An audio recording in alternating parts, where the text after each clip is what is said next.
الحمد لله رب العالمين والصلاة والسلام على سيد المرسلين أما بعد فأعوذ بالله من الشيطان الرجيم بسم الله الرحمن الرحيم الصلاة والسلام عليك يا رسول الله وعلى آلك وأصحابك يا حبيب الله الصلاة والسلام عليك يا نبي الله وعلى آلك وأصحابك يا نور الله. فرمان مصطفیٰ صلی اللہ تعالی علیہ وسلم ہے کہ جس نے مجھ پر ایک مرتبہ درود پاک پڑھا اللہ تبارک و تعالی اس پر 10 رحمتیں نازل فرماتا ہے. صلو علی الحبیب صلی اللہ تعالی علی محمد. میٹھے میٹھے اسلامی بھائیوں اور مدنی چینل کے ناظرین، الحمدللہ ہم سلسلہ فرشتوں کے حالات میں حاضر ہیں. اللہ تبارک و تعالی سورہ انفطار میں آیت نمبر 10، 11 اور 12 میں ارشاد فرماتا ہے وَإِنَّ عَلَيْكُمْ لَحَافِظِينَ كِرَامًا كَاتِبِينَ يَعْلَمُونَ مَا تَفْعَلُونَ. ترجمہ کنز الایمان. اور بے شک تم پر کچھ نگہبان ہیں، معزز لکھنے والے، جانتے ہیں جو کچھ تم کرو. ان آیات مقدسات کی تفسیر میں مفتی احمد یار خان نعیمی رحمۃ اللہ تعالی علیہ آپ ارشاد فرماتے ہیں کہ اس سے چند مسائل معلوم ہوئے. یہ جو فرشتوں کا یہاں ذکر ہوا کہ اللہ تبارک و تعالی فرما رہا ہے کہ بے شک تم پر کچھ نگہبان ہیں، کہ اس سے مراد وہ فرشتے ہیں جو انسان کے اعمال لکھتے ہیں. تو مفتی احمد یار خان نعیمی رحمۃ اللہ تعالی علیہ کی تفسیر میں یہ ارشاد فرماتے ہیں کہ اس سے چند مسائل معلوم ہوئے. ایک یہ کہ انسان کی جان اور اس کے اعمال کی حفاظت کے لیے کچھ فرشتے مقرر ہیں. جان کی حفاظت کے لیے 60، اعمال کی حفاظت کے لیے 4، 2 دن کے 2 رات کے. دوسرا یہ کہ فرشتے صرف انسانی پر مقرر ہیں، دیگر مخلوقات نہیں. اسی لیے یہاں فرمایا گیا ہے علیکم. تیسرا یہ کہ اللہ کے کام اس کے بندوں کی طرف منسوب ہو سکتے ہیں، کیونکہ حافظ و ناصر رب تبارک و تعالی ہے. مگر ارشاد ہوا کہ فرشتے حفاظت کرتے ہیں، لہذا یہ کہنا جائز ہے کہ رسول اللہ صلی اللہ تعالی علیہ وسلم ہماری حفاظت فرماتے ہیں، ہمیں مصیبتوں سے بچاتے ہیں. چوتھے یہ کہ انسان کو بری جگہ نہ جانا چاہیے تاکہ ہماری وجہ سے ان فرشتوں کو وہاں نہ جانا پڑے. دوسری آپ کی تفسیر میں آپ فرماتے تو جس میں یہ ارشاد ہے کرامن کاتبین، یہ فرشتے معزز ہیں، لکھنے والے ہیں. اس سے 2 مسئلے معلوم ہوئے. ایک یہ کہ فرشتے اللہ کی بارگاہ میں عزت والے کریم ہیں. دوسرا یہ کہ ان پر ہمارے چھپے ظاہر کوئی بھی عمل پوشیدہ نہیں، تبھی تو وہ ہر عمل کو لکھ لیتے ہیں. خیال رہے کہ کرام کریم کی جمع ہے. کریم یا کرامت سے بنا یا کرم سے، یعنی اللہ عز و جل کے نزدیک معزز. یا اے مسلمانوں تم پر مہربان کہ تمہیں نظر نہیں آتے، ورنہ تم پوشیدہ کام نہ کر سکتے. وہ تمہارے گناہ کسی پر ظاہر نہیں کرتے. نیکی 1 کی 10، اور گناہ ایک کا ایک ہی لکھتے ہیں۔ خیال رہے کہ یہ فرشتے خیال نیکی کو لکھ لیتے ہیں لیکن گناہ کے خیال کو نہیں لکھتے۔ اگلی جو آیت مبارکہ تھی یعلمون ما تفعلون، اس کی تفسیر میں آپ فرماتے ہیں کہ اس کرنے میں قلب اور قالب، دل دماغ، سب اعضاء کے کام داخل ہیں۔ اگر صرف دل کے کام مراد ہوں وہ فرشتے ہمارے اچھے برے ارادے اور اچھے خیالات، سانس اور دل کے ذکر و فکر، مومن کا ایمان، منافق کا نفاق کیسے لکھیں۔ میٹھے میرے اسلامی بھائیوں اور مدنی چینل کے ناظرین، ہم نے سنا اللہ تبارک و تعالی نے انسانوں پر کچھ فرشتے مقرر فرمائے ہیں اور ان کے ذمے کچھ ذمہ داریاں ہیں، جن میں سے ایک یہ بیان کیا گیا کہ یہ نگہبان ہیں، یہ تمہاری حفاظت کرتے ہیں۔ دوسرا یہ بڑے معزز فرشتے ہیں اور ان کو یہ بھی اختیارات ملے کہ یہ جانتے ہیں جو کچھ بھی انسان کرتا ہے۔ یہ وہ فرشتے ہیں جن کو ہمارے ہاں عام زبان میں بھی ہم کرامن کاتبین ہی کہتے ہیں، اور قرآن مجید فرقان حمید میں انہیں کرامن کاتبین ہی فرمایا گیا ہے۔ اسی سے لوگ اس کو بیان کرتے ہیں کہ یہ کرامن کاتبین ہر انسان کے ساتھ موجود ہے۔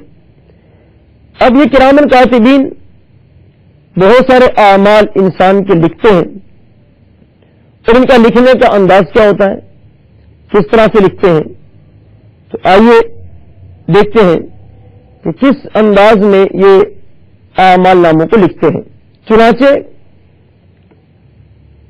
حضرت امام جلال الدین سیوطی شافعی رحمۃ اللہ تعالی علیہ، آپ اپنی کتاب الحبائق فی اخبار الملائک، اس میں ارشاد فرماتے ہیں کہ حضرت ابو امامہ رضی اللہ تعالیٰ عنہ فرماتے ہیں کہ رسول اللہ صلی اللہ تعالی علیہ وسلم نے فرمایا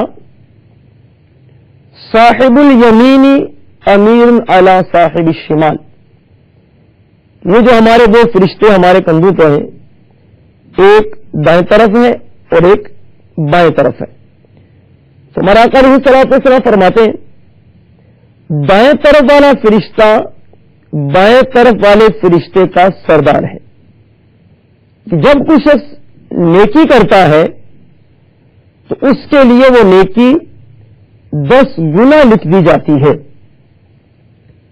وَإِذَا عَمِلَ سَيِّئَةً، تو جب کوئی شخص برائی کرتا ہے، فَأَرَادَ صَاحِبُ الشِّمَالِ، جو بائیں طرف والا ہے وہ ارادہ کرتا ہے ان یکتبہا،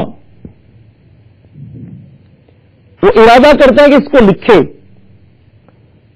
تو قال صاحب الیمین امسک، وہ دائیں طرف والا فرشتہ ہے یہ اس کو کہتا ہے کہ رک جا۔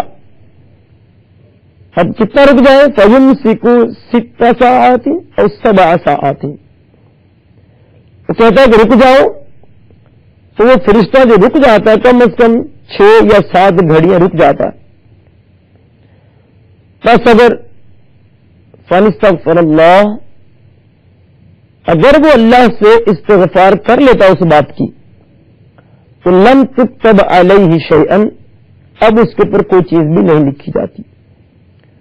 تو ان لم یستغفر اللہ کتب علیہ سیئۃ واحدہ، تو اگر وہ توبہ نہیں کرتا تو اس کے لیے ایک وہ برائی لکھ دی جاتی ہے۔ اس سے یہ بات پتہ چلتی ہے کہ یہ جو 2 فرشتے ہیں، ان میں جو دائیں طرف والا فرشتہ ہے یہ انسان کی نیکیاں لکھتا ہے، اور جو بائیں طرف ہے یہ انسان کے گناہ لکھتا ہے۔ لیکن جو دائیں طرف والا فرشتہ ہے یہ تو جیسے ہی بندہ نیکی کرتا ہے فوراً اس کو لکھ دیتا ہے نہ صرف لکھتا ہے بلکہ اس کو 10 گنا بڑھا کے لکھ دیتا ہے. پھر ادھر جو دوسرا فرشتہ ہے جو کہ برائیاں لکھتا ہے, گناہ لکھتا ہے, وہ جب انسان کو گناہ کرتا ہے جیسے وہ لکھنے لگتا ہے تو دائیں طرف والا اس کو روک دیتا ہے کہ ابھی نہ لکھو, ہو سکتا ہے یہ توبہ کر لے. تو اگر تو اللہ سے توبہ کر لیتا ہے تب تو وہ اس کا جو گناہ ہے یا برائی ہے وہ نہیں لکھی جاتی, اور اگر توبہ نہیں کرتا تو ایک ہی گناہ اس کا لکھا جاتا ہے. میٹھے میٹھے اسلامی بھائیوں اور مدنی چینل کے ناظرین, اس میں کیسی بڑی فضیلت بیان کی گئی ان کے لیے کہ جو نیکی کرتے ہیں اللہ تبارک و تعالی ان کی نیکی کو بڑھا کر 10 گنا انہیں عطا فرماتا ہے. اور گناہ کرنے والے کے لیے اس میں تنبیہ ہے کہ اگر اس سے گناہ ہو جائے تو اس کو چاہیے فوراً توبہ کر لے. اگر فوراً توبہ کر لیتا ہے تو وہ اس کا گناہ نہیں لکھا جائے گا. حضرت فضل بن عیسیٰ رحمت اللہ تعالی علیہ فرماتے ہیں جب انسان پر موت کی حالت طاری ہوتی ہے تو اس کے فرشتے سے کہا جاتا ہے کہ ٹھہر جا. ٹھہر اس لیے جا کہ ابھی اس کا اعمال نامہ اس کو نہ لپیٹ. وہ کہتا ہے نہیں کہ مجھے کیا معلوم, شاید یہ لا الہ الا اللہ پڑھ لے اور میں اس کے لیے لکھ دوں. یعنی جب موت کا وقت قریب ہوتا ہے تو فرشتے سے کہا جاتا ہے کہ کچھ دیر رکا رہے تاکہ آخری وقت ہے, ہو سکتا ہے کوئی اچھا عمل کر لے. تو اگر تو وہ اچھا عمل کرتا ہے, کلمہ طیبہ پڑھ لیتا ہے, لا الہ الا اللہ پڑھ لے, تو وہ فرشتہ اس کا وہ عمل لکھ دیتا ہے اور یوں انسان کا خاتمہ ایمان پر ہو جاتا ہے. یہی کرامن کاتبین جو فرشتے ہیں انہی کے متعلق حضرت عقبہ بن عامر رضی اللہ تعالیٰ عنہ فرماتے ہیں کہ جہاں یہ فرشتے انسان کے اعمال کو جانتے ہیں, اس کے عمل کو جانتے ہیں, وہیں پر جب کسی انسان کی موت واقع ہونے لگتی ہے تو سب سے پہلے ان فرشتوں کو پتہ چل جاتا ہے. پتہ کیسے چلتا ہے کہ یہی جو فرشتے ہیں کیونکہ یہ انسان کے محافظ بھی, اس کی حفاظت بھی کرتے ہیں اور ساتھ ہی ساتھ انسان کے جو اعمال ہیں ان کو لے کر اللہ کی بارگاہ میں حاضری دیتے ہیں. جب یہ رب کی بارگاہ میں حاضری دیتے ہیں تو اعمال نامے پیش کرتے ہیں اور ساتھ ہی ساتھ یہ اس بندے کا رزق بھی لے کر زمین پر اترتے ہیں. جب اس کا رزق نہ ملے تو ان فرشتوں کو علم ہو جاتا ہے کہ اس بندے کی موت قریب ہے. میرے اسلامی بھائیوں اور مدنی چینل کے ناظرین, کرامن کاتبین وہ فرشتے ہیں جو انسان کے اعمال لے کے جاتے ہیں رب کی بارگاہ میں. ان میں سے بعض اعمال تو وہ ہوتے ہیں کہ ان فرشتوں کو ان اعمال کا علم ہو جاتا ہے, انہیں پتہ چل جاتا ہے کہ یہ اس کا عمل اخلاص پہ مبنی ہے. لیکن بعض اوقات نہیں پتہ چلتا کہ عمل اخلاص پہ مبنی ہے یا نہیں.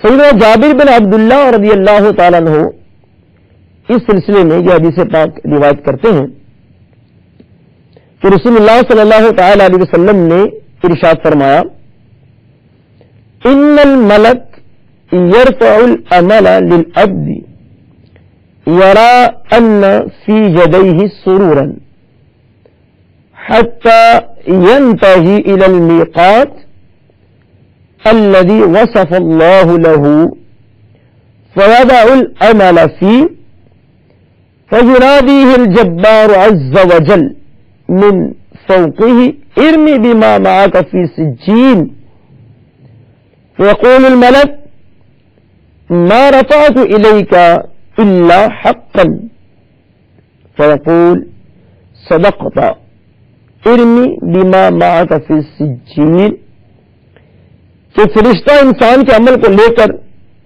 جب جاتا ہے تو اس کے لیے وہ خاص مقام رکھا گیا ہے کہ یہ عمل جب لے کے جاتا ہے تو اس مقام میں اسے جا کے رکھ دینا ہے. جو یہ عمل لے کے جا رہا ہے اس جگہ پہ جب پہنچتا ہے راستے میں بڑا خوش ہوتا ہے، اس کو اپنے ہاتھوں میں ایک سرور سا محسوس ہوتا ہے کہ میں انسان کا عمل لے کے جا رہا ہوں. جیسے اس مقام پہ پہنچا جہاں جا کے وہ عمل کو اس نے رکھنا ہے، تو جو یہ عمل وہاں رکھتا ہے اللہ تبارک و تعالیٰ کی طرف سے حکم ہوتا ہے کہ جو کچھ تیرے پاس یہ عمل ہے اس عمل کو سجین میں رکھ دو، سجین کے مقام میں پھینک دو. وہ مقام جو کہ 7 زمینوں سے بھی نیچے، اس عمل کو وہاں پھینک دو. وہ عرض کرتا ہے کہ اللہ میں تو تیرے پاس حق لے کر آیا، میں تو تیرے پاس ایک سچی بات لے کر آیا. تو ارشاد ہوتا ہے کہ بے شک تو نے سچ کہا لیکن اس کو سجین میں پھینک دو. تیسری بات سے یہ پتہ چلا کہ فرشتہ جب عمل لے کے جاتا ہے تو بعض اوقات ظاہری صورت عمل کی نظر آتی ہے بہت اچھی ہے، لیکن وہ اخلاص جو بندے کے اندر ہوتا ہے وہ بعض اوقات ان سے مخفی رہ جاتا ہے.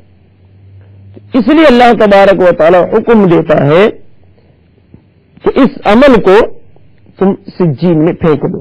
حضرت سلمان فارسی رضی اللہ تعالیٰ عنہ فرماتے ہیں ایک آدمی نے یہ کلمات پڑھے الحمدللہ کثیرا، تو کرامن کاتبین نے اس تعریف کو لکھنے سے زیادہ سمجھا. وہ یہ سمجھے کہ یہ تو تعریف بہت زیادہ ہے. اب وہ اللہ کی بارگاہ میں رجوع کرتے ہیں کہ اللہ اسے کس طرح سے لکھوں، کیونکہ یہ کلمہ تو بہت زیادہ ہے، اس کا اجر و ثواب بہت زیادہ ہے، میں کس طرح سے اس کو لکھوں. تو ارشاد ہوتا جس طرح میرے بندے نے کہا اسی طرح لکھ دو.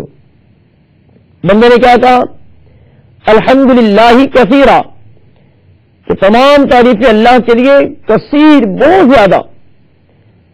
اس کلمے کی فضیلت معلوم ہوئی کہ جو شخص یہ کلمات کہتا ہے تو اللہ تبارک و تعالی اس کو بہت اجر و ثواب عطا فرماتا ہے. تو ہم بھی اس نیت سے کہ اللہ اس کا ہمیں اجر و ثواب عطا فرمائے ایک دفعہ پڑھ لیتے ہیں الحمدللہ کثیرا. انشاءاللہ اس کے پڑھنے کی برکت سے اللہ جل شانہ ہمارے نام اعمال میں کثیر ثواب ہمیں عطا فرما دے گا. میرے اسلام بھائی اور مدین چینل کے ناظرین، یہ کرامن کاتبین فرشتے ہر شام عصر کی نماز کے بعد پہلے آسمان میں اپنے اپنے لکھے ہوئے اعمال ناموں کے ساتھ حاضر ہو جاتے ہیں. ایک فرشتہ کہتا ہے، ان کو ندا ہوتی ہے کیا کرامن کاتبین اس اعمال نامے کو پھینک دو. اس طرح ایک اور فرشتہ بھی ان کو ندا کرتا ہے کہ فلاں اعمال نامہ کو بھی پھینک دو. اب وہ فرشتے ان سے عرض کرتے ہیں یہ تو نیکی کی بات تھی، ہم لے کر آئے، ہم ان کے محافظ تھے. تو ان کے لیے ارشاد ہوتا ہے ان لوگوں نے اس عمل میں اللہ کی رضا کا ارادہ نہیں کیا، تو اللہ تبارک و تعالیٰ تو اس عمل کو قبول فرماتا ہے جس میں اللہ کی رضا ہو، جس میں اخلاص ہو.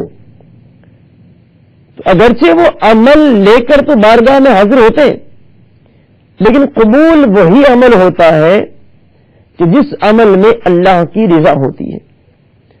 تو بغیر رضا الہی کے جو اعمال کیے جاتے ہیں جس میں ریاکاری ہوتی ہے، لوگوں کو دکھانے کے لیے ہوتے ہیں. یہ سارے اعمال جو ہیں یہ بارگاہ رب العزت میں قبول نہیں ہوتے. تو میٹھے میرے اسلامی بھائی اور مدنی چینل کے ناظرین،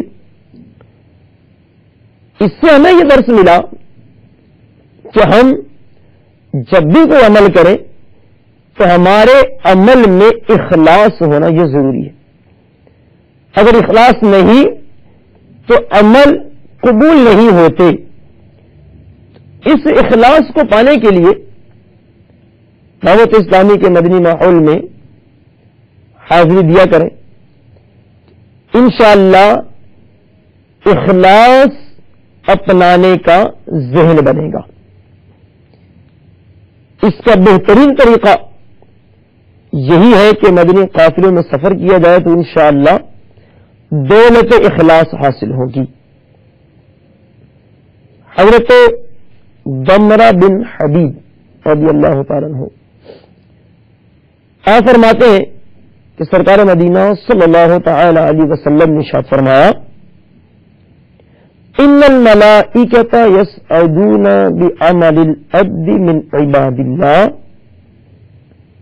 یکثرونہ ویزکونہ حتی ینتہوا بہ حیث شاء اللہ من سلطانہ، کہ اللہ کے بندوں میں سے کسی بندے کے عمل کو لے کر فرشتے آسمان کی طرف جاتے ہیں اور وہ اس عمل کو بہت زیادہ سمجھ رہے ہوتے ہیں، بہت کثیر سمجھتے ہیں، بڑا اس کو پاک بھی سمجھ رہے ہوتے ہیں، یہاں تک کہ وہ اس عمل کو لے کر اس جگہ پہنچ جاتے ہیں جہاں کے لیے انہیں بیان کیا جاتا ہے کہ تم نے یہ عمل اس جگہ پہ لا کے رکھ دینا ہے. جیسے وہ پہنچتے ہیں فَيُوحِي اللَّهُ إِلَيْهِمْ، اللہ تبارک و تعالی ان کی طرف وہی فرماتا ہے إِنَّكُمْ حَفَظَ عَلَى عَمَلِ عَبْدِي وَأَنَا رَقِيبٌ عَلَى مَا فِي نَفْسِي. اللہ تبارک و تعالی ان سے فرماتا ہے میرے بندے کے عمل کے تم محافظ ہو اور جو کچھ اس کے جی میں ہے، جو کچھ اس کے دل میں ہے، میں اس کا نگران ہوں. ان عبدی ھذا لم یخلص لی عملہ، میرے اس بندے نے یہ عمل میرے لیے نہیں کیا. اجعلوہ فی سجین، اس عمل کو سجین میں ڈال دو، وہاں پھینک دو. پھر فرمایا وقال وَيَسْعَدُونَ بِعَمَلِ عَبْدٍ مِّنْ عِبَادِ اللَّهِ، یہی کام کاتبین کسی اور بندے کا عمل لے کر جاتے ہیں. وَيَسْتَقِلُّونَ وَيَحْقِرُونَ، وہ اس عمل کو ہلکا سمجھ رہے ہوتے ہیں، حقیر سمجھ رہے ہوتے ہیں. حَتَّى يَنْتَهُوا بِهِ حَيْثُ شَاءَ اللَّهُ مِنْ سُلْطَانِهِ، یہاں تک کہ وہ اس عمل کو لے کر اس جگہ پہنچ جاتے ہیں جس جگہ کا ان کو بتایا گیا ہوتا ہے، جہاں اللہ چاہتا ہے. فَيُوحِي اللَّهُ إِلَيْهِمْ، اللہ تبارک و تعالی ان کی طرف وہی فرماتا ہے أَنَّكُمْ حَفَظَ وَأَنَا رَقِيبٌ عَلَى مَا فِي نَفْسِي فَضَعَافُوا وَلَهُ وَجَعَلُوهُ فِي عِلِّيِّينَ. وہ کہتے ہیں اس کے لیے اس کے عمل کو کئی گنا بڑھا دو اور اس عمل کو علیین میں رکھ دو. تو یہاں سے پتہ چلتا ہے کہ بعض وہ اعمال کہ جنہیں فرشتے بھی نہیں سمجھ پاتے کہ اس میں کتنا اخلاص، اس کا اجر و ثواب کتنا ہے، اللہ تبارک و تعالی انہیں اس کے اجر و ثواب کو زیادہ کرنے کے بارے میں ارشاد فرماتا ہے. جس عمل میں جتنا اخلاص زیادہ ہوگا انشاءاللہ اتنا ہی وہ عمل اللہ تبارک و تعالی کی بارگاہ میں قبول ہوگا. یہ کرامن کاتبین فرشتے ہمارے اعمال کو لکھتے ہیں، لیکن بعض احادیث سے یہ پتہ چلتا ہے کچھ اعمال انسان بعض حالتوں میں کرتا ہے وہ اعمال یہ فرشتے نہیں لکھتے. حضرت علی رضی اللہ تعالی عنہ سرکار مدینہ صلی اللہ تعالی علیہ وسلم سے روایت کرتے ہیں کہ آپ صلی اللہ تعالی علیہ وسلم نے ارشاد فرمایا یوحى الى الحفظ لا تكتبوا على عبدي عند ضجره شيئا. اللہ تبارک و تعالیٰ قیامت کاتبین کی طرف وہی فرماتا ہے کہ میرے بندے کے جو اعمال نامے ہیں جو تم لکھتے ہو، جب یہ غم کی کیفیت میں ہو اس وقت اس کے اعمال نہ لکھو، کیونکہ غم کی کیفیت میں ہے، پریشانی کے عالم میں ہے، اس وقت اس کے اعمال لکھنے سے روک دیا جاتا ہے. بلکہ بعض روایتوں میں یہ ہے کہ جب یہ پریشانی کے عالم میں ہے، یعنی بیماری کے عالم میں ہے، اب بیماری میں عمل نہیں کر سکتا، کسی ایسے مرض میں مبتلا ہے جس کی وجہ سے عمل نہیں کر سکتا، وہاں پر تو یہ ہوتا ہے کہ فرشتوں سے یہ حکم فرمایا جاتا ہے اس کے وہ اعمال لکھو جو یہ حالت صحت میں کرتا تھا، اب بیمار ہوا، بیماری کی وجہ سے نہیں کر پا رہا، لیکن اب تم اس کے اعمال کو لکھو جو وہ صحت میں کرتا تھا. حضرت معاذ رضی اللہ تعالیٰ عنہ فرماتے ہیں اللہ تعالیٰ جب کسی بندہ کو مرض میں مبتلا فرماتا ہے، انسان کے بائیں طرف والے فرشتے سے فرماتا ہے کہ تو اس کے گناہ لکھنے سے اپنا قلم اٹھا لے، اور دائیں طرف والے سے فرماتا ہے جو کچھ میرا بندہ نیک عمل کرتا تھا اب اس کے لیے اس سے بھی بہتر عمل لکھتا رہ. تو بیماری کے عالم میں جب بندہ کچھ نہیں کر سکتا تو تب بھی اس کا عمل اچھا جو ہے وہ لکھا جاتا رہتا ہے. حضرت انس رضی اللہ تعالیٰ فرماتے ہیں رسول اکرم صلی اللہ تعالی علیہ وسلم نے ارشاد فرمایا اذا ابتلى العبد المسلم ببلاء في جسده قال الله للملك اكتب له صالح عمله الذي كان يعمل فإن شفعه غسل وطهر فإن قبض غفر له ورحمه.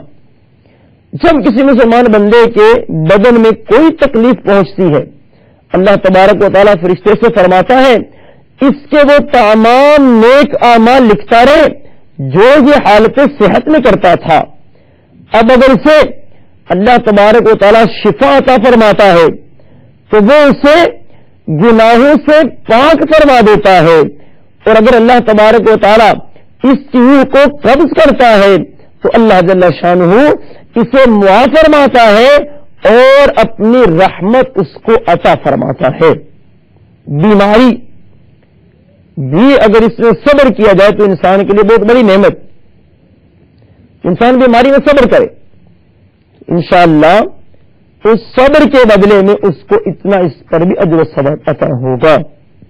حضرت حجاج بن دینار رحمت اللہ تعالی علیہ فرماتے ہیں کہ میں نے حضرت ابو معشر سے عرض کیا کہ اللہ کا جو ذکر انسان دل ہی دل میں کرتا ہے اسے فرشتے کس طرح سے لکھتے ہیں؟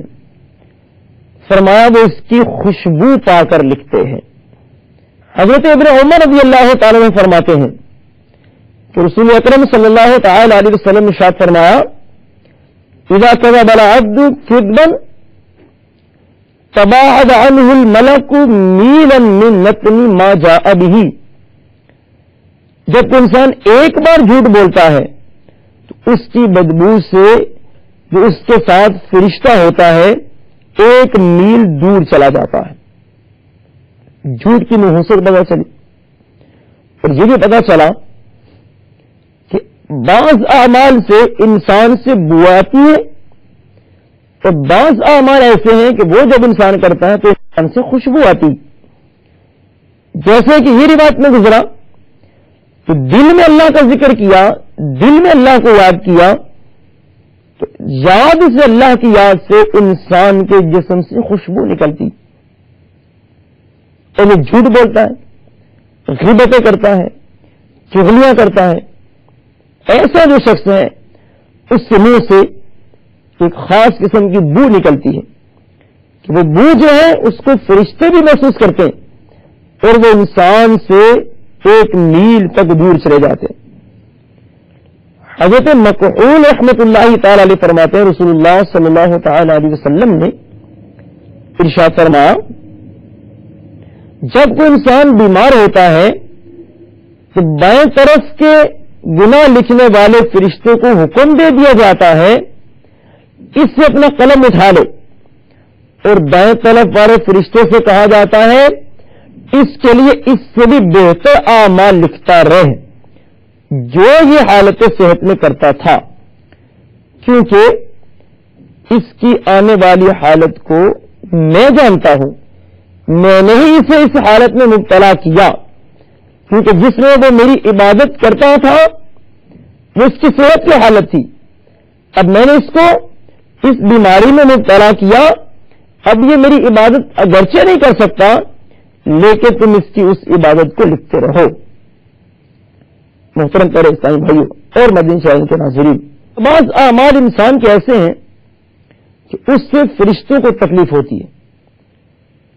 اسی طرح کا ایک عمل اور بھی ہے، حضرت طلحہ بن مصرف یہ تابعی ہیں، فرماتے ہیں مسجد میں جو کنکریوں کو الٹاتا ہے، کنکریوں سے کھیلتا ہے، تو فرشتے جو کرامن کاتبین ہیں انہیں اس کے اس عمل سے تکلیف پہنچتی ہے۔ اسی طرح یہ جو اعمال مسجد میں کنکریوں سے کھیلنا یا مسجد میں تنکوں سے کھیلنا، مسجد میں کسی اور انداز میں کھیل کرنا، یہ تمام چیزیں جہاں مسجد کے آداب کے خلاف ہیں وہیں پر یہ فرشتوں کے لیے بھی باعث تکلیف ہے۔ تو مسجد کے آداب، مسجد میں جب حاضری ہو کس طرح سے رہنا چاہیے، اس کے لیے امیر علیہ سنت کا ایک رسالہ، اس میں آپ نے اس کے بارے میں بہت ہی بہترین الحمدللہ مدنی پھول ارشاد فرمائے۔ حضرت ابن عمر رضی اللہ تعالی عنہ سے مروی ہے کہ انہیں رسول اللہ صلی اللہ تعالی علیہ وسلم نے حدیث بیان فرمائی کہ اللہ کے بندوں میں سے ایک بندے نے اللہ کی تعریف کی اس طرح سے، یا رب لک الحمد کما ينبغی لجلال وجہک ولعظیم سلطانک، پروردگار آپ کی تعریف اس طرح سے ہو جس طرح اللہ تیرا چہرے کا جلال ہے، تیری سلطنت کی عظمت ہے۔ تو فرشتے اعمال لکھنے والے مشکل میں پڑ گئے، سمجھ نہ سکے کہ وہ اسے کس طرح سے لکھیں، آسمان کی طرف چڑھے، اللہ جل شانہ کی بارگاہ میں عرض کیا اے ہمارے پروردگار ہم اس کا ثواب کس طرح سے لکھیں؟ تو انہیں ارشاد ہوا اس کا ثواب اسی طرح سے لکھو جس طرح میرے بندے نے کہا ہے۔ تو کیونکہ اس کلمے کا اجر و ثواب بھی بہت زیادہ، اس کلمے کو بھی ہم مدنی چینل میں سنا، اس کے برکت سے پڑھ بھی لیتے کہ یا رب لک الحمد کما ینبغی لجلال وجہک ولعظیم سلطانک۔ میٹھے میٹھے اسلامی بھائیوں اور مدنی چینل کے ناظرین، ایسی برکتیں حاصل کرنے کے لیے اس طرح کے فضائل سننے کے لیے دعوت اسلامی کے مدنی ماحول سے وابستہ رہیں۔ بہت سارے فضائل کا پتہ چلے گا تو انشاءاللہ ہم دیکھیں گے کہ ہمیں اپنی زندگی میں انشاءاللہ ایک انقلاب سا محسوس ہوگا، یہ مدنی انقلاب آئے گا کہ دعوت اسلامی کے مدنی ماحول میں الحمدللہ یہی چیز سکھائی جاتی ہے کہ ہمیں اپنی اور ساری دنیا کے لوگوں کی اصلاح کی کوشش کرنی ہے۔ اس کے لیے اس کے اجتماعات میں شرکت کی جائے، مدنی قافلے میں شرکت کی جائے، اور خاص جو درس و بیانات ہوتے ہیں ان میں شرکت کی جائے تو انشاءاللہ ڈھیروں برکتیں حاصل ہوں گی۔ صلو علی الحبیب صلی اللہ تعالی علی محمد۔